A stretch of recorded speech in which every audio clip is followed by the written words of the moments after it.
Muy buenas noches, ¿cómo les va? En este mes de los augurios, en este mes que le dedicaron los romanos al emperador Augusto, nuestra primera emisión. Invito a mis compañeros a que se presenten. Molière tiene una obra de teatro que se llama El amor médico y yo desde hace años he empezado a intuir que el amor en efecto tiene propiedades médicas. Lo he confirmado esta semana, que empezó con una muy triste noticia, con un padecimiento cardíaco de nuestro amigo y director de este canal, Enrique Strauss, que afortunadamente se encuentra muy recuperado, lo que me hace pensar en otro poeta, en Mayakovsky, que alguna vez dijo: el amor dice con su zumbido que el corazón averiado ha comenzado a trabajar de nuevo. Celebrando que trabaje bien el corazón de Enrique, le mandamos un abrazo, yo mismo y todo el equipo de La Dichosa Palabra. Y soy Nicolás Alvarado. Muy buenas noches. Ya queremos que vuelva a regañarnos aquí en La Dichosa Palabra. También A a jalarnos regañarnos. las Todos orejas. lo soñamos, a jalarnos las orejas, que a veces hace mucha falta.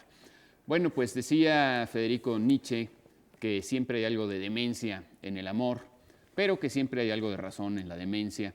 Y creo que es el caso también de La Dichosa Palabra, en la cual siempre hay algo de demencia, pero también, al menos por lo que a mis compañeros respecta, siempre hay algo también de razón. Soy Pablo Ullosa, buenas noches. Pues en La Dichosa siempre hacemos los programas con mucho corazón. Hoy creemos que el corazón va dirigido a alguien muy especial, al que mandamos muchos saludos desde aquí esta noche. Hoy quería empezar el programa con unos versos de Lope de Vega que dice: la comedia, rica cosa, gracioso entretenimiento para ocupar gente ociosa, que divierte el pensamiento de la tristeza enojosa. Pues bueno, si fuera la tristeza, que venga la diversión, y si además conseguimos algo de comedia en estos 60 minutos, pues habremos conseguido uno de los objetivos de La Dichosa Palabra. Muy buenas noches, yo soy Laura García. Bien, cuando el rey Carlos XIII de Suecia estaba muy enfermo a principios del siglo XIX, se dio cuenta que no tenía parientes, que no tenía amigos cercanos con los cuales pudiera simpatizar para dejarles el trono, y entonces buscó en uno de los generales de Napoleón a un posible sucesor. Estábamos en 1810 y entonces el rey de Suecia se enteró que un gran general de Napoleón, de origen muy humilde, que en pocos años había llegado a general de división, era muy capaz y que tenía un conocimiento muy amplio de la política europea, y lo invitó, por lo tanto, a ser el heredero al trono. Él le pidió permiso a Napoleón, este general, para poder tomar la corona de Suecia. Él originalmente, les digo, era una gente muy sencilla y muy humilde, y Napoleón lo había convertido en príncipe. Después él se va a Suecia y Napoleón, creyendo que era una ficha más en su tablero, le exige que lo apoye para el bloqueo del mar Báltico. El futuro rey de Suecia dice que eso no le conviene a Suecia y se vuelve inmediatamente enemigo de Napoleón. Este gobernante se volvió Carlos Juan XIV de Suecia, y después incluso dominó Noruega y fue rey de Noruega y de Suecia de 1818 a 1844. Pero hay algo curioso en la vida de este personaje. Este personaje un día se enfermó y todos los médicos, ahorita que estamos hablando de médicos, decidieron que tenían que hacerle una sangría, y entonces le dijeron: señor, le tenemos que sacar sangre. Y él se negó rotundamente, y después de mucho insistir dijo: bueno, pero nada más uno solo de los médicos, el que tengo más confianza, me va a sacar la sangre. Se retiraron todos y el médico le descubrió el brazo, y resultaba que el rey de estos dos grandes países tenía un tatuaje en la solapa, aquí en el brazo, que decía: muerte a los reyes. Se lo había tatuado cuando era muy joven. Juventud, divino tesoro. Soy Germán Ortega. ¿Qué tal? ¿Cómo les va? Bueno, vamos aquí. Por cierto, Germán, ahora cuando mi mujer me quiere hacer una sangría, lo único que hace es agregarle un poquito de vino tinto a mi agua de limón, y ya con eso estamos del otro lado. No, yo pensaba más bien, ahora que estamos en este Mi tono, joven mujer, juventud, divino tesoro. no, más bien que estamos en este tono médico, yo creo que le hubiera venido bien este refrán popular mexicano que dice que la juventud es una enfermedad que se cura con los años. No, bueno, y hay otro, ¿no? El de que la vida es una enfermedad incurable, progresiva, que se transmite por vía sexual también, y mortal finalmente, ¿no? Mortal, definitivamente mortal. Bien, vamos entonces con nuestras llamadas. Nuestras llamadas los invitamos a que se comuniquen con nosotros, a que nos llamen, nos pregunten. Óscar Pérez Martínez nos dice que si podríamos hablar de Nora de Ibsen, de Nora, el personaje Nora, creado por Henrik Ibsen. Qué bueno que especifique que de la de Ibsen, porque Noras hay muchísimas. Se me ocurre, por ejemplo, otra Nora famosa, Nora Charles, personaje de Dashiell Hammett en El hombre delgado, una de sus grandes novelas y además quizás uno de los personajes más divertidos de la ficción detectivesca, una esposa perfecta que proviene, digamos, de las altas esferas sociales de Nueva York, pero que tiene pasión por internarse en los bajos mundos a resolver casos criminales junto con su marido. Pero bueno, sin duda la Nora de Ibsen es la Nora de la literatura. Hay una Nora muy imperfecta, ¿no? Personaje, Nora Barnacle, ¿no? Cuyos gustos sexuales han hecho escándalo continuo. Bueno, la de de James Ibsen, Joyce, perdón, ¿no? tú nos dirás, Pero también volviendo es a un la de Ibsen. escándalo, fue un Sí, escándalo. Sí, realmente. criticada. Los personajes femeninos de Ibsen. pero tú Sí, lo aunque sabrás. no sé si Nora fue un escándalo o Casa de Muñecas, la obra en la que figura Nora, es un escándalo. Bueno, Nora es el personaje principal, como bien dije, de Casa de Muñecas, de esta obra del dramaturgo noruego Henrik Ibsen, escrita, digamos, en la segunda mitad del siglo XIX, que fue muy revolucionaria por muchas razones. Las evidentes es que Nora es, digamos, una de las primeras heroínas feministas, o así ha sido leída. Nora es un personaje que vive sometida por... Ahora les voy a contar Bueno, el se final. hace feminista más bien, ¿no? Durante la obra. No, pero digamos, de los primeros personajes son leídos como una heroína feminista, digamos, en su totalidad. Les voy a contar el final, pero no les voy a contar el principio para que les quede algún suspenso. Nora es una mujer que vive sometida, sojuzgada por, digamos, la sociedad masculina, por su padre en su infancia, eso no lo vemos en la obra, por su marido a lo largo de la obra, que, digamos, es tratada todo el tiempo como una muñeca en una casa de muñecas. como Pero si que es fuera- aparentemente feliz, ese sometimiento es un sometimiento que aparentemente es feliz ella, ¿no? De hecho, ella misma cree ser feliz hasta Exactamente. bien entrada la obra. No les cuento por qué se vuelve infeliz para que tenga algún interés. Pero bueno, al final de la obra, Nora decide dejar a su marido, dejar a sus hijos e irse a vivir su propia vida. Ella dice, voy a ver quién tiene razón, si la sociedad o yo, lo voy a descubrir. Y entonces sale de la casa familiar, da un portazo y bueno, se ha dicho hasta la saciedad, es como uno de los grandes clichés de la crítica, decir que con ese portazo se inaugura el teatro moderno. Bueno, ¿por qué se dice que con ese portazo se inaugura el teatro moderno? Primero, porque Ibsen de alguna manera rompe con muchos de los códigos, con muchos de los cánones vigentes en el teatro hace ese entonces. Recordemos que en el siglo XIX lo que está en auge es el romanticismo y lo que hace Ibsen es, digamos, introducir en el teatro un realismo psicologista en donde más que una maquinaria perfecta, como era el teatro hasta entonces, con una serie de, digamos, herramientas que servían para avanzar la acción, como mucamas que de pronto se encontraban cartas, o lo que se llama teatralmente el deus ex machina, que es que de pronto sucede algo que milagrosamente lo resuelve todo, decide simplemente presentar una serie de escenas de la vida de un matrimonio, decide eliminar, por ejemplo, el monólogo, que era algo a lo que se recurría mucho en el teatro, en donde de pronto un personaje se volteaba a la cámara y le empezaba a decir qué pensaba para transmitirnos eso. Bueno, Y no es- tanto la cámara, sino a el la- público. sí, es que la cámara me distrae. Sí, a la cámara voy a No, estar. pero tienes razón, o sea, el teatro clásico español está lleno de esas cosas que debe oír solo el público, más no los personajes que están a su espalda, etcétera, ¿no? No es totalmente cierto en el caso de Casa de Muñecas. Hay dos momentos en Casa de Muñecas en los que uno de los personajes se voltea al público a decirle algo, pero digamos es muy reducido en comparación con lo que se acostumbraba en la época y al final Ibsen lo eliminará por completo en su teatro. Y sobre todo el hecho de que, digamos, hay como una tradición de que viene desde Aristóteles de cómo ha de contarse una historia, que debe tener un desarrollo, un clímax y un final, es decir, donde se resuelven los asuntos y no terminar una obra con una mujer que sale y da un portazo, ¿no? Ahora, Porque volviendo- además pero no es la volviendo- mala que se va derrotada, que a lo mejor en alguna otra obra... Sobre podría todo ser porque que tiene un toda la futuro obra incierto, pasa que tiene un en futuro en una incierto. misma habitación, ¿no? Que también es una de las características de esa obra, sobre todo cuando se escenifica, es que prácticamente toda la obra se desarrolla en la habitación, Nora jugando con sus niños, porque pues, de alguna manera la hacen como con un carácter muy infantil, su marido siempre pues tratándola así muy delicaditamente, y luego cuando se va, efectivamente es como el único momento de la obra en el que pasa algo que lo conecta con el exterior, porque hasta ese momento todo se desarrolla, todos esos diálogos y todas esas digamos, características de lo que pasa en el matrimonio, lo sabemos a través de diálogos que tienen ellos. Está pero- en su Casa de Muñecas. Ahora, justamente. eso en cuanto a la forma de la obra y lo revolucionario de la forma.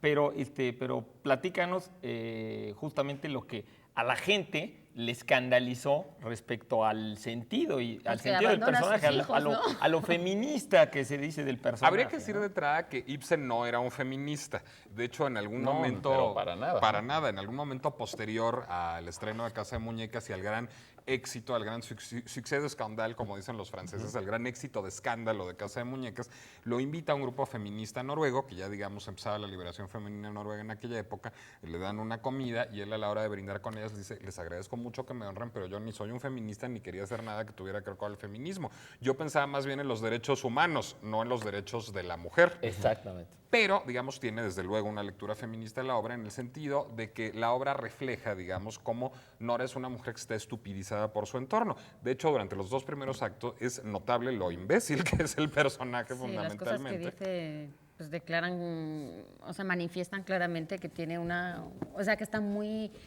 obsesionada con todo el entorno, con todo lo material, con las apariencias, el dinero. Hay una amiga, no recuerdo su Christine. nombre, que viene y como que los diálogos entre ellas son absurdos. Absolutamente. Al final, sin embargo, después de pasar por un momento en que la hace crecer de manera importante, ella decide romper con todas esas ataduras que le han sido impuestas y salir a descubrir quién es. Eso fue lo que fue muy escandaloso porque era un cuestionamiento muy importante a la moral burguesa. Además de leerla, por cierto, hay varias versiones fílmicas de Casa de Muñecas, una de los años 70 con Jane Fonda, una muy divertida de los años 50 con Marga López, mexicana. Ah, sí. ¿Y que se llama Casa de Muñecas? Se llama Casa de Ah, sí, Muñecas ya. y tiene final feliz porque, fíjense, justamente tan osada es Casa de Muñecas para las convenciones burguesas que cuando se filma en México con Marga López, la censura dice, no es posible que esta mujer termine dando un portazo y abandonando a su Y entonces familia. termina, Obliga- echan a perder todo el sentido original de la obra. Bueno, Bueno, a que se filmen un prólogo y un epílogo en donde Nora regresa a México, recuerda todo esto y al final el marido la perdona y la coge nuevamente a someterla en su casa. Pero Pobre- fíjate, pobre es Ibsen, se ha de es haber una muerto anécdota de- muy ridícula, pero casi que hay como una norma que se aplica a las grandes obras de teatro. Cuando la gente la sigue recordando, pero les cambia el final, es que se trata de grandes obras de teatro. Eso le pasó Claro. a muchas buenas Sí, obras de teatro que muy les buena. alteran el final, ¿no? Claro, muy buena Porque observación. reconocen que hay algo ahí, pero tienen que Bien. edulcorarlo, ¿no? Bien, tenemos que ir a nuestra dichosa palabra para que ustedes nos llamen. Persona que viaja clandestinamente en una nave. La palabra es de origen francés.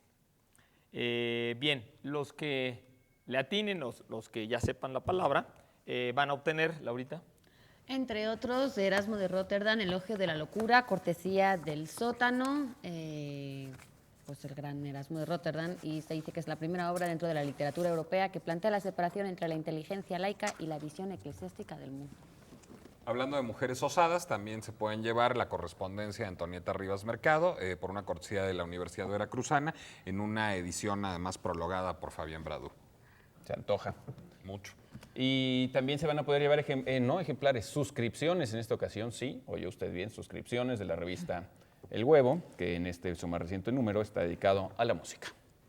Esa Y forma también se van a misteriosa. poder llevar 5 pases dobles para el Circo Ataide, este circo clásico de México, para el miércoles 10 a las 5 de la tarde y 5 para las 8 de la noche del mismo miércoles. Recuerden, nuestra dichosa palabra es persona que viaja clandestinamente en una nave. La palabra es de origen francés, el que viaja clandestinamente en cualquier nave, barco, avión, etc. Bien, una pregunta rápida más. Lourdes Pérez nos llama de aquí de la Ciudad de México, que si podríamos decir algo de la palabra, acerca de la palabra espía, supongo, pues Espero No que sé, de la sí. palabra, porque de los espías. o de los espías. Ay, No de los deberíamos espías es poder para- Es decir un tema muchas nada cosas. corto, pero si No, nos nada. quedamos lo retomamos en el siguiente bloque. Yo ¿no? puedo decir algo etimológicamente rápidamente sobre la palabra espía, que viene del gótico, un idioma, una lengua muerta de las que no tuvieron descendencia, por lo menos hasta hoy, procedente del germánico. Y espía viene de la palabra espalla, del gótico, que significa es una persona que observa a alguien disimuladamente. El verbo espaja significa observar y de ahí derivó en espía. Muchas otras palabras que hemos tenido luego del gótico ropa, por ejemplo, viene también. Es un idioma muy raro que apareció desde el siglo I antes de Cristo y que tuvo un poco sus estertores hasta en España, por lo menos hasta el siglo VIII, cuando llegaron los musulmanes a la península ibérica. Goticismo es como se le llama al término que proviene del gótico, y entre algunas de las joyas que tiene todavía ese idioma permanece una traducción de la Biblia en el siglo IV. Luego los godos, que eran los que hablaban el gótico, se derivaron como en los visigodos y los ostrogodos. Porque es chistosa esa palabra. Secas, decían en los Godos cuentos a de secas. Asterix. Visi era porque era bueno. Los buenos godos, y luego los ostrogodos, ostro significaba oriental porque se ramificaron.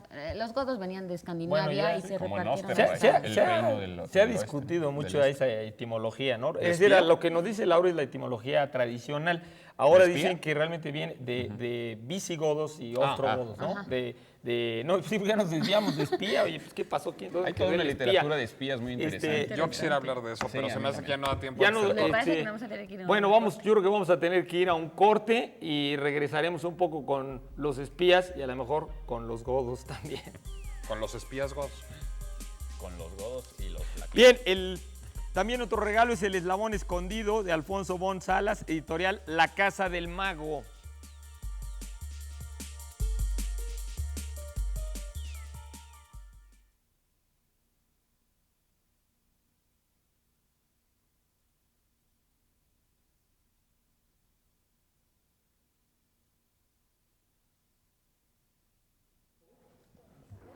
No, pues me hago yo más a la derecha, no hagan a la... ¿Sí?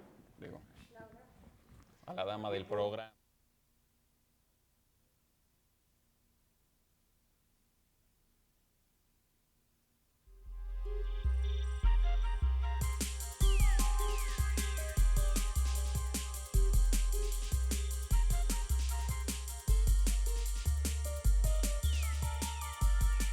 Pablo Boullosa tenía otra hipótesis sobre la fecundación in vitro, que es que era la fecundación realizada en la empresa de ese nombre, ¿verdad? En el corporativo. De Vitro. No creo que le hiciera mucha gracia al Departamento de Seguridad de Vitro. Que No, pasaran mira, de esas relaciones cosas ahí. públicas, es que es solamente una hipótesis, ¿no? No pasa Nos de- disculparán si lo sugerimos. En todo caso, nos disculparán también si todavía no han logrado comunicarse para contestarnos la dichosa palabra de esta noche, pero los invito a que lo sigan haciendo.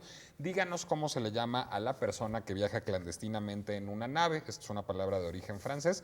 Y si responden correctamente, bueno, pues se pueden llevar muchas cosas, muchos regalitos. Llámenos a los teléfonos que se aparecen en sus pantallas o escríbanos a la dichosa palabra @22mx.tv. Pablo y yo queremos hablar de literatura de espías, pero ustedes tienen que acabar de pelear de los godos antes. No, yo también quiero hablar de literatura de espías, pero ahorita que Laura nos llevó ahí con los godos, nada más el comentario era que hoy probablemente mucha gente cree que la palabra visigodo viene de vicen, de la raíz vicen, de saber, del término germánico y saber, o sea, los godos sabios, y el otro, Austergoten, era los godos brillantes.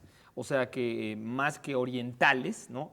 Tenía que ver con brillo. O sea que entre los godos el más manco era maraquero, digamos. Exactamente. Casi, porque ¿no? de hecho un poco sí se fueron desplazando, no tanto como Oriente y Occidente, pero sí de alguna manera se quedaron. Sí, en la coincidentemente, parte de los derecha. ostrogodos se quedaron en la parte justamente, digamos, del este, ¿no? Y por eso es que se creyó que la palabra tenía que ver con el este.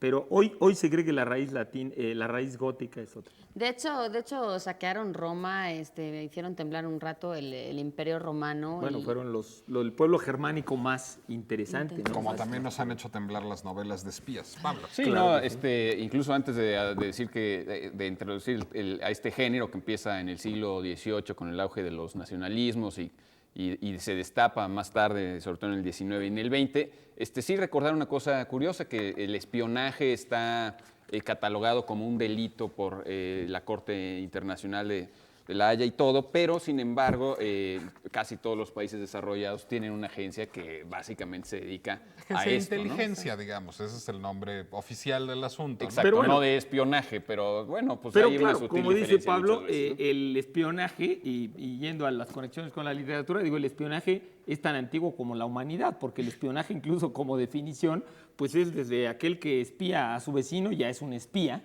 justamente, Claro. hasta Y el en que términos espía literarios para es- una nación extranjera. En el mismo arte de la guerra de Sun Tzu hay toda una supuesto. instrucciones muy precisas de cómo armar, de lo importante que es ese espionaje y de cómo armarlo, ¿no? Pero digamos Y que la cómo novela de estructurarlo, ¿no? espías como género, digamos, Es mucho o más mejor tarde. dicho, como subgénero del thriller, porque eso es de la novela, digamos, destinada a provocar emociones fuertes en el lector, surge en el siglo XIX y en Inglaterra. Es un género típicamente Bueno. británico y además ligado a una serie de nociones políticas. Es Bueno, decir, te diré que muchos investigadores como Feridun Hobeida dice que Van Gulik, un investigador sinólogo, el otro día estábamos hablando justamente de este término, o sea, estudioso de China, comprobó que la novela policial, digamos, tiene su origen realmente en la novela de espías en China. No, que no, realmente no, puede policial tener, que puede decimos. tener su propio origen en China, pero China. eso no significa que nuestra novela policial o nuestra novela de espías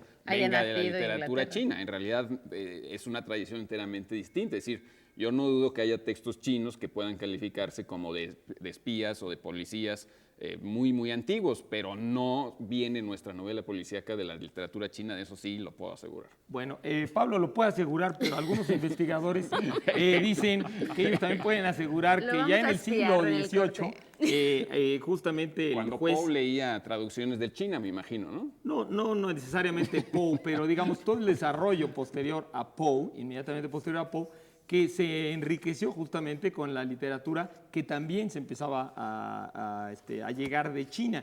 Incluso había un famoso juez Ti, y una de las cosas de los que sostienen esto en contra de lo que dice Pablo es que toda la novela policial de los inicios, e incluso muy desarrollada hasta el siglo XX, siempre tuvo personajes chinos, justamente porque ellos estaban los primeros que empezaron a leer después de la inauguración, como dice Pablo, de Poe, empezaron justamente a leer que los chinos ya tenían este tipo de literatura y se les hizo muy de espía el chino, ¿no? En todo caso, la novela de espías, digamos, puede dividirse en dos vertientes. La novela de espías occidental, hay novelas de espías que son puramente escapistas, como las novelas de Bulldog Drummond, como las novelas de James Bond, y hay novelas de espías que se cuestionan, digamos, sobre los fundamentos mismos del espionaje y presentan al espía con, digamos, dilemas éticos interiores. Yo creo que las novelas de Somerset Maugham, de, ay Dios, Joseph Conrad, por supuesto, El agente Hay una secreto, novela, serían de este tipo. Más Claro. bien John le Carré también.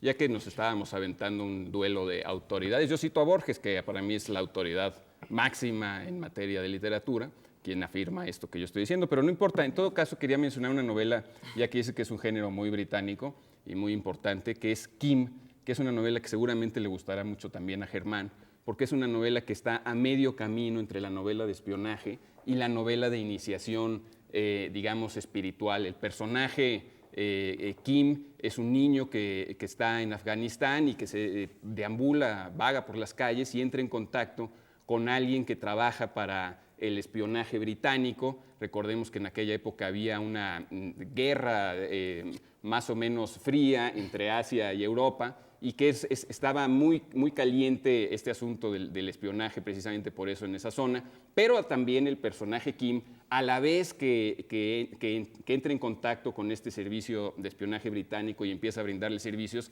se vuelve un discípulo de un lama y finalmente, conforme avanza la novela, tiene que resolver este dilema entre seguir el camino que le marca el lama y abundar en el espionaje. Lo menciono como una curiosidad que creo que a ti te va a De todas gustar. maneras, Yo los creo buenos que los espías- Los buenos espías no se tendrían que dar a conocer y por lo tanto nunca sabremos cuál. Bueno, yo nada ¿Cuál fue más el origen del quería primer espía? recomendarles ahorita de literatura. Hay un libro padrísimo que seguramente conocerás, Nico, a lo mejor Pablo también, que se llama El libro de cabecera del espía, que es una No. antología. De Graham Greene. De Graham Greene. Es una ¡Qué antología maravilla! de Graham Greene, que creo que está en Editorial Sudamericana, padrísimo, porque es un libro donde encuentra uno una bola de Para hacer anécdotas y de selfies. pasajes. Sí, muy porque funciona como un libro de cabecera, no es solo una antología de literatura, es Exacto. casi una guía de instrucciones, ¿no? Exactamente. Pregunta especial, porque luego los espías no hacen muy dichosas las palabras. ¿Cómo se le llama al comercio ilícito que se tiene con las cosas espirituales? Díganos cómo se le llama el comercio ilícito que se tiene con las cosas espirituales y se pueden llevar, ¿qué cosa, Pablo? Se pueden llevar ni más ni menos que el pequeño Larousse ilustrado. Sí, ilústrese usted con este diccionario clásico, está cumpliendo 100 años, dice la portada. ¿Qué más, Se Germán? pueden llevar también de la poesía de Hugo Gutiérrez Vega, Peregrinaciones, de 1965 al 2001, en el Fondo de Cultura Económica. Y también se pueden llevar ejemplares de la revista Saber Ver, lo contemporáneo del arte, una edición dedicada a la lección papal y las artes visuales.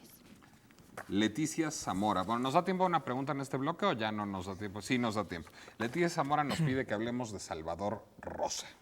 De Salvador Rosa. Bueno, Salvatore, ¿no? ay, ese es un personaje padrísimo. Además, me encanta su pintura.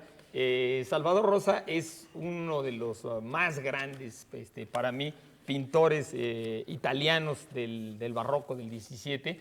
Es un pintor que, como muchos dicen, es un romántico total, antes del romanticismo, un verdadero precursor del romanticismo. Fue pintor, fue extraordinario dibujante, grabador también, fue poeta y algunos dicen que fue compositor. Hoy pensamos que Completo. era buen músico, pero no componía.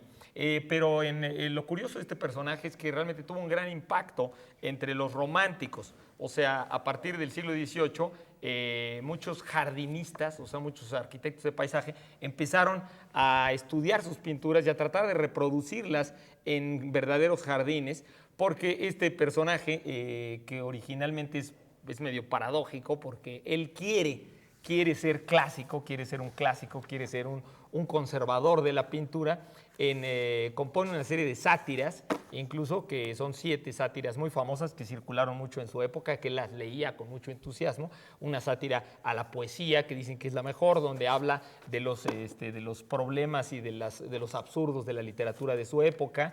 Otra sátira que habla de los desmanes de la guerra, de lo terrible que es la guerra. Otra sátira que habla acerca de la música y del mal gusto que había en la música de la época, según él. Habla también en una que se llama Babilonia, criticando al Papa y criticando a la Roma, la corrupción de la Roma de su época, etc.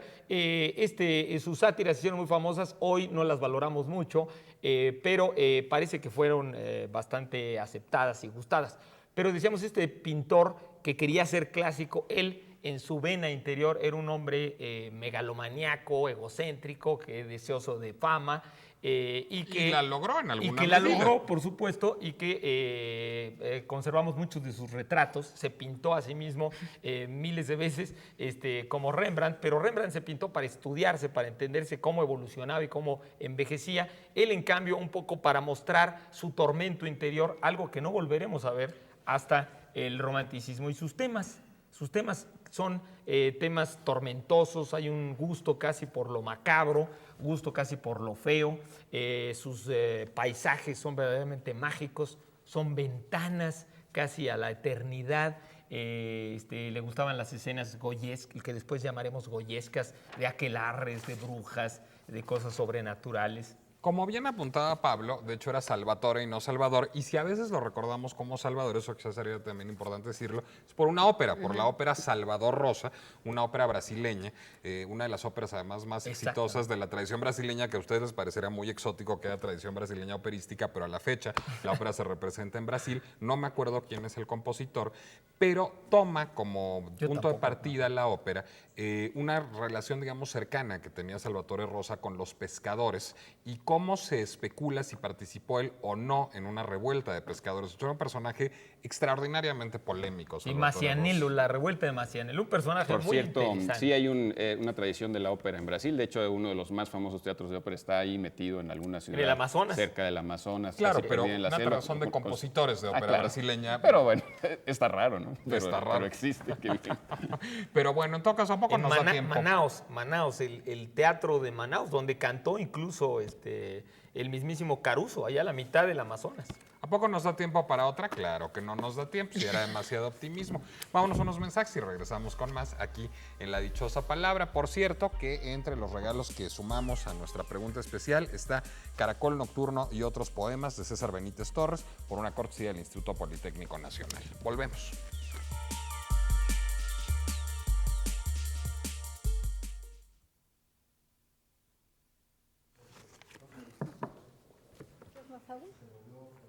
Sí, por favor.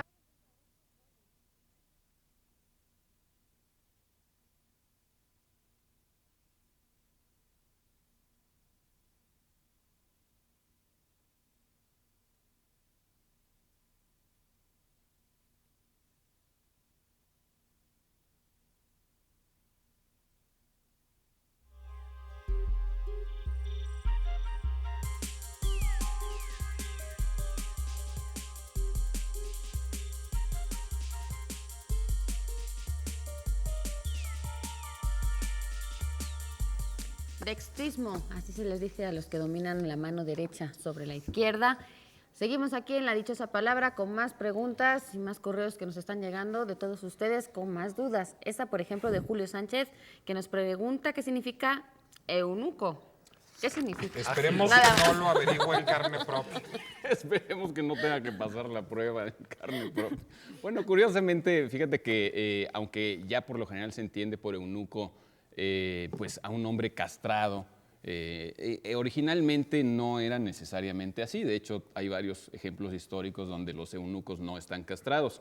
Eunuco es una palabra de origen griego que viene de euné, que significa lecho, y ekein, que significa tener o guardar o cuidar. Y es originalmente pues la persona que cuidaba el lecho o que cuidaba los serrallos o los arenes. Para que Muchas no veces les anduvieran rayando su cuaderno, digamos. Exactamente. Muchas veces estaban castrados, pues por lo mismo motivo que acabas de decir, ¿no? Pero no necesariamente era el caso. De hecho, creo que el caso más famoso de un eunuco que no estuviera casado es y valga la... ¿Casado? Que no estuviera Tampoco. castrado, perdón, pero Ni sí casado. casado. No, Ah, sí, casado casado. sí. Sería el de Putifar, que está en la Biblia, que es la historia. De hecho, ya que hablaban de pintura, uno de los motivos clásicos es el de la mujer de Putifar con José, ¿no? Porque José es acusado injustamente por Putifar, que Putifar era el guardián del lecho del faraón. Es acusado injustamente por ella de querer con él, etcétera, etcétera. Pero bueno, en todo caso hay una tradición de estos eunucos y pues sí, es una tradición, hay que reconocerlo, en muchas culturas, en Oriente y en Occidente. En China los eunucos fueron de hecho una casta muy importante, llegaron a haber decenas de miles de eunucos en algunas Y de dinastías chinas. autoeunucos, es decir, que se cortaban lo que les platiqué Llegaron para a llegar a prohibir. ser eunucos en el palacio. Pero Llegaron además a una prohibir tradición que muy te machista. automutilaras para convertirte en eunuco, porque era una profesión que pues, Bueno, redituable, remunerado. Claro, redituable. ahorita que dice Pablo, los eunucos se consideran, digo, los castrados verdaderos, los eunucos prepúberes y postpúberes. O sea, los que son castrados antes de la pubertad y que precisamente por eso fueron utilizados hasta 1890 incluso en el Vaticano como parte del coro porque conservaban una voz digamos infantil O una en la voz ópera, juvenil particularmente italiana, para representar papeles femeninos. De ahí Los viene la famosos tradición de los castrati. castrati. Hay una grabación de algún castrati. Hace unas semanas Eduardo Casar hablaba aquí de una obra de teatro de este joven escritor mexicano, se me va el nombre, perdón. Sí, que van a poner de nuevo su programa. Jorge Curi, Jorge exactamente. De Jorge Curi. Y en cambio los castrados post-púberes, de los que se refería Pablo, cuidaban también los serrallos en Arabia, en Roma, en China, ¿no? Pero estos castrados sí podían justamente satisfacer a las mujeres, aunque no podían reproducirse, pero sí, Sí, podían porque la satisfacer. castración De muchas consistía maneras, en una extirpación de los testículos, no necesariamente del De falo. ¿no? todo. Pero podían satisfacer a las mujeres, pero no ellos, porque digamos ya para ponernos técnicos había erección, pero no orgasmo. Pero dígame si no es injusta la historia hasta para eso. Unos con harem y las demás con eunucos. Ya hemos terminado ya con los eunucos. Bueno, y hablando de autocastrados, también en Occidente, el gran filósofo genial, cristiano, padre de la iglesia originalmente, Orígenes, se automutiló. Exactamente, se automutiló. Por eso Para la no revista ceder a cubana, la ¿no? tentación sexual, Exactamente, sí. al pecado. De ahí Pues toma no. su nombre una revista cubana importantísima, ¿no? Donde colaboraban Lezama Lima y todo el grupo de Orígenes, precisamente. Pues ustedes no caigan en la tentación, más bien caigan en la tentación Hay de un decirnos síndrome de eso. cuál es nuestra dichosa palabra de De esta la noche. automutilación. Sí, incluso tiene el nombre de unos que se automutilaban en Rusia, de una secta rusa, creo que se llaman Skoptsi. Scorsese o algo así, ¿no? Skoptsi. Y hay el Skoptsi. síndrome de Scorsese o de esto, Skoptsi. y en efecto es el síndrome de las personas que tienen un deseo de mutilarse o la fantasía de Ya, pero no de mutilarse, castrarse, sino de mutilarse Bueno, en general. digamos. no, de Sí, para castrarse. mutilaciones De Claro, castrarse, ahora de está- castrarse, no de mutilarse, de castrarse. Ahora, esta secta, Literalmente Pablo, de los castrarse. Skoptsi se mutilaban, pero Orígenes era para poder resistir a la tentación, pero esta secta era porque creía que con esta mutilación lograban efectos mágicos, de poderes mágicos. Y los psicoanalistas que creen que la angustia de castración es una mera metáfora, fíjense. Angustia la que tenemos nosotros por decirles la dichosa palabra de esta noche. Estamos buscando la persona que viaja clandestinamente en una nave. y la palabra es de origen francés. Para quien nos diga por teléfono o por correo electrónico a qué nos estamos refiriendo, se pueden llevar preferentemente los siguientes títulos. Se pueden llevar de, pues voy yo primero, sí, ¿verdad? De William Shakespeare, La comedia de enredos, The Comedy of Errors, un clásico evidentemente de Shakespeare, por una cortesía de la UNAM. También se pueden llevar ejemplares de Último Siglo, pasajeros de la literatura del siglo XX, del novelista Mauricio Molina, mexicano, en la colección Ensayos, publicado por Conaculta, el Instituto Sonorense de Cultura, el Instituto de Cultura de Baja California, el de Sinaloa, el sudcaliforniano, Y unos en cuates. fin, y otros cuates. También tenemos muchos ejemplares de la revista Tragaluz de julio y agosto para ustedes. Una revista tapatía espléndida de cultura y entretenimiento, diría yo. Y como cada sábado primero de mes, tenemos el suplemento hoja por hoja que salió hoy en algunos periódicos principales del país. En este caso hay textos de Cristina Rivera Garza, de Pedro Ángel Palou. Hay hoja por hoja para niños y jóvenes, ya que están de vacaciones y tienen más tiempo. Y el libro Albedrío de Alfonso Castañón. Aprovechen para conseguirla. Recuerden, estamos buscando la persona que viaja clandestinamente en una nave y como pista le diremos que es una palabra de origen francés. Seguimos con más preguntas. Esta de José Juan Ceja Pineda, que nos pide que hablemos sobre la palabra cáncer. Tampoco. Es una palabra fea. Bueno, no siempre. A veces sí y a veces no. Y de hecho hay una anécdota bonita al respecto. Depende para los que hayan nacido En los años 70, una convención de astrólogos de todo el mundo decidió que ya no le iban a decir al signo zodiacal cáncer, porque pues era los que habían nacido bajo ese signo hijos del cáncer, y ahora iba a ser el signo de la luna, y los nacidos bajo cáncer iban a ser hijos de la luna. No prosperó en lo más mínimo, entonces digo, yo no tengo el ascendente en el hijo de la luna, lo tengo en cáncer. El ascendente no, la luna es lo que tengo en cáncer, fíjense qué curiosidad. Pero bueno, en todo caso, trátese de la constelación, trátese del signo zodiacal o trátese de la horrible enfermedad, el origen es el mismo y es O del cangrejo. trópico. O del trópico. ¿Qué tiene que ver con la Trópico, constelación? sí. En realidad, con el viaje que hace el Sol. a Bueno, través pues de también los- está el de Henry Miller, por ejemplo. No, por eso, pero ese de Henry Miller Tiene tiene que ver el con trópico. con el astronómico, digamos. Bueno, sea el cáncer que sea, viene de la palabra cáncer, o declinada también como cancris, que es cangrejo en latín. En el caso de la enfermedad, la etimología además es de tiempos remotos, Galeno identificó que los tumores cancerosos aparentes, en aquella época no había microscopio, no se podía saber de los que no son aparentes, pero los aparentes adoptaban la forma de un cangrejo, digamos, al hacer que se botaran de alguna manera las venas del cuerpo, y por eso bautizó como cáncer. De hecho, durante muchos siglos, muchas enfermedades que eran cáncer no se podía saber que eran tal porque no había manera de diagnosticarlo. Todavía a principios de este siglo, Sí, no mucha hace gente- tanto mi que- propio abuelo probablemente murió de eso y no sabían ni de qué era, ¿no? Por no haber un microscopio que lo haya... Sí, o un método de detectarlo. o un método Ahora, de detectar. también, ahorita que hablabas de la raíz tengo entendido que tiene que ver con dureza. O sea que la raíz tiene que ver con lo duro del caparazón del cangrejo y que los tumores, pues a veces tenían unas costras espantosísimas, ¿no? Si les interesa el tema no solo de la etimología de la palabra cáncer, sino del cáncer mismo, bueno, está el espléndido ensayo de Susan Sontag, La enfermedad y sus metáforas, que escribió cuando ella misma tenía cáncer. Y en cuanto al otro cáncer, que es más mono, al cáncer de la constelación, tiene que ver con un buen amigo de Laura, ¿verdad?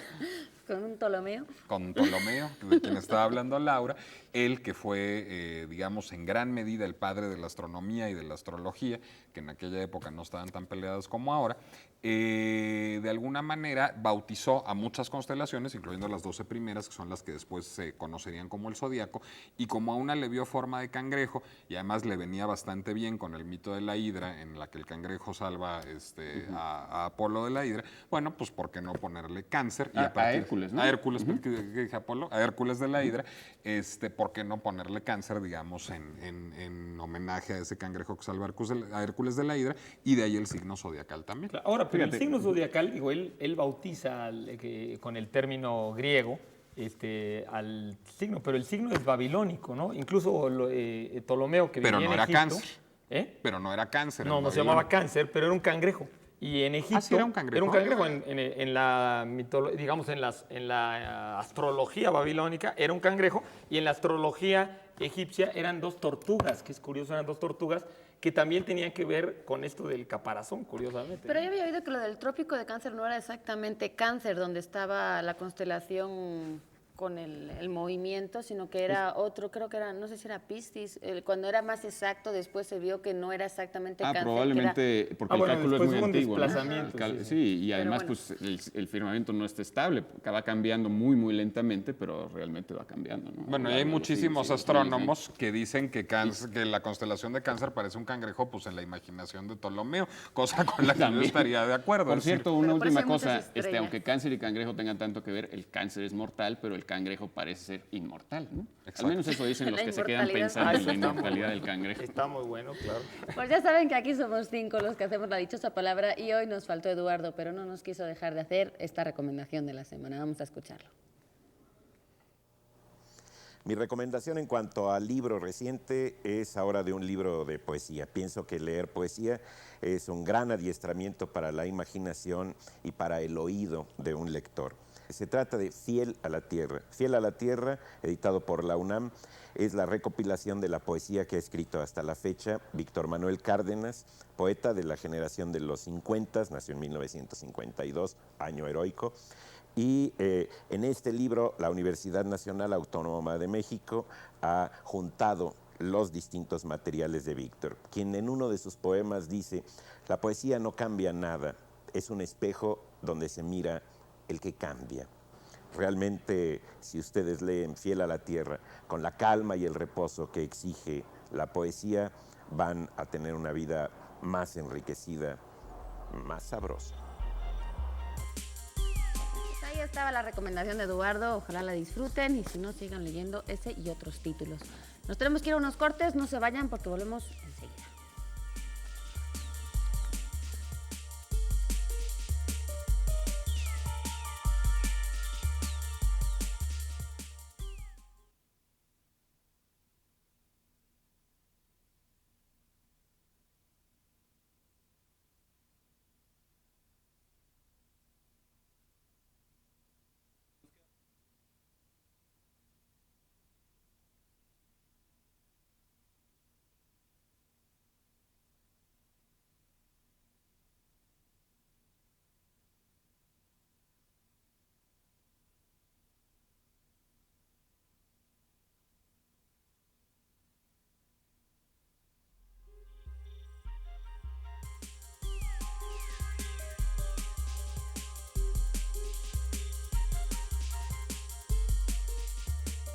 Continuamos aquí en La Dichosa Palabra. Recibimos un mail muy extenso y muy bien informado de Yolanda Danel Esteves. Ella nos quiere decir, aclarar, corregir, porque nosotros mencionamos aquí a Pedro Linares como el inventor de los alebrijes y dijimos que era oaxaqueño. En realidad ella nos dice que eran orgullosamente de la Merced. Se trata de una artesanía chilanga y bueno, lo respalda con distintos artículos. Muchísimas gracias a Yolanda Danel Esteves por su aclaración. Además, aclara a todos los coleccionistas que Pedro Linares nunca firmó ninguna de sus piezas. Por si alguien le quieren vender una de estas alebrijes firmados por el Pedro Linares, le están tomando el pelo. Óscar Chávez Guzmán nos pide que divaguemos acerca del libro El Retorno de los Brujos. Que divaguemos. Eso ya es como que que se lo divaguemos, saben. sí, cuando- ya tan chafas le parecemos de entrada. Pues, Pues es que es lo que ponemos, ¿no? Cuando estamos ahí Estamos divagando. Sí, Bueno, pero eso es este, la mala voluntad de nuestro productor. Sí. Nosotros, por supuesto, dictamos cátedra. Bueno, ese es un libro famosísimo de la década de los 60. El libro más o menos creo que se publicó en 1960 y es un libro que verdaderamente hizo época. Es este libro escrito por Luis Pauwels en colaboración con un físico, Jacques Berger, que después también escribió muchos libros con él y otros independientemente, un físico que participó en la Segunda Guerra Mundial, un físico sensacional. Bueno, y un héroe de la Y Segunda un Guerra héroe de la Mundial. Y no Segunda. además. Recibió fuimos la bien al Legión, ¿no? revés, o sea, yo tenía entendido que la materia prima, digamos, los datos y las investigaciones habían sido ¿De Berger? de Berger y más bien Powell, que era el periodista, lo había dado como la Como forma forma. bonita. No, más bien él sí, no con seguridad, él fue el de la idea y el que armó todo. Y de hecho, todo el libro está escrito en primera persona por Pauwels y de vez en cuando utiliza el nosotros. Este gran libro que a mí me parece que es un libro increíblemente entretenido, muy ágil, que no es una novela. Ellos mismos aclaran que no es tampoco un ensayo científico, tampoco es un documento, tampoco es un reportaje. Es un reportaje, tampoco es una especie como de ejercicio de imaginación. Ellos dicen que es un viaje a una nueva perspectiva de los conocimientos que durante el siglo XIX y principios del XX fueron marginados por una actitud dogmática, cerrada, positivista de la ciencia, que había condenado a no existir a muchos hechos y muchos, testimonios de sabidurías o de conocimientos perdidos. Y Powell se dedica, pues, no tanto a enlistar, sino a ir analizando muchos de estos acontecimientos, muchos de estos datos, muchos de estos testimonios, y a demostrar que, en efecto, muchos de ellos nos inducen, nos llevan a pensar que había conocimientos que hoy sabemos, por supuesto, perdidos, conocimientos que se perdieron, y que él liga a sociedades secretas, y él dice que no nos tiene por qué extrañar, porque el día de hoy también los científicos se mueven como una especie como de sectas, como de sociedades secretas, en los cuales hay un lenguaje, un vocabulario especializado, un vocabulario, digamos, esotérico, al cual no tienen acceso los demás, y que cuando hay de repente una crisis, una fragmentación de la continuidad en la enseñanza, pues esos conocimientos pueden perderse, ¿no? Y Powell nos lleva a verlos, y de hecho yo casi diría que muchas de las revistas ahora y de los libros de la llamada New Age y de la llamada el esoterismo moderno, etcétera, pues abrevaron de esta inmensa mina que fue El retorno de los brujos. Powell fue amigo de Gurdjieff, fue alumno de Gurdjieff, que hablamos aquí de él, fue alumno y amigo de Krishnamurti, fue muy amigo de Henry Miller. De hecho, sabemos que tenía contacto también con Nehru. Bergier se inventó una amistad con Lovecraft, pero nunca se encontró carta ni de Lovecraft a Bergier ni de Bergier a Lovecraft que la comprobara también.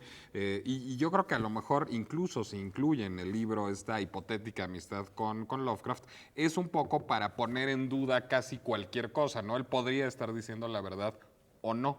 Exactamente. Ahora, el libro a mí me parece muy interesante porque el libro nunca pretendió ser sectario, ni invitarnos a una forma de pensamiento, ni a un tipo determinado de dogmatismo, sino es una especie como de apertura. Creo que el libro además tuvo un gran éxito porque fue muy optimista. Pero luego no se pudo encontrar tan fácilmente. O sea, ahora es uno de los libros difíciles de encontrar. Plaza y Janés, de hecho, tuvo una edición en español, pero no es un libro que, a pesar del éxito que tuvo en su momento, que vendió cientos de miles de copias, miles, sí. ahora ya no es nada fácil de encontrar y no sé está cómo tan se al puede. público. Decían que no hay, de entre los libros que recordamos no hay libro malo, y entre los libros que no recordamos hay algunos buenos, nada más, poquitos. Es un libro de culto, ¿no? Es un libro definitivamente de culto. Y es luego, un poco signo de los tiempos también, ¿no, Germán? Yo creo que eso puede dar una explicación a lo que decía Laura. Es decir, es un libro muy de los 60. Muy Yo de creo los que habla 60. mucho de las obsesiones de los 60. Y de los 70s, exactamente, y de cómo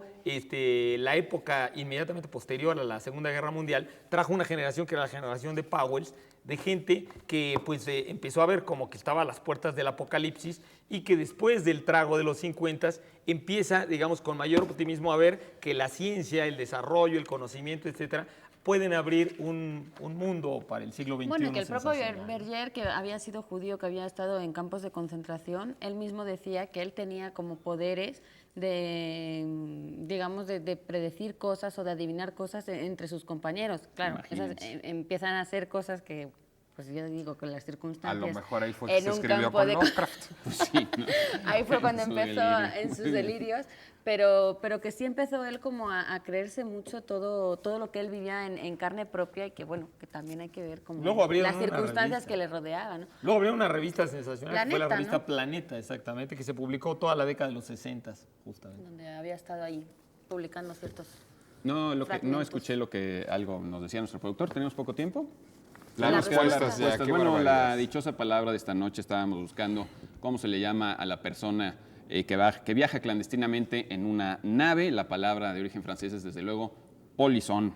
Felicidades a todos los que se la supieron. Respecto a la pregunta especial, comercio ilícito con las cosas espirituales, esta palabra viene desde luego del hecho de que Simón el Mago quiso comprar el don del Espíritu Santo a San Pedro, por eso se le llama simonía a este comercio ilícito con las cosas espirituales. ¿Tenemos tiempo de algo más? Una rápida, de una Pablo. muy rápida.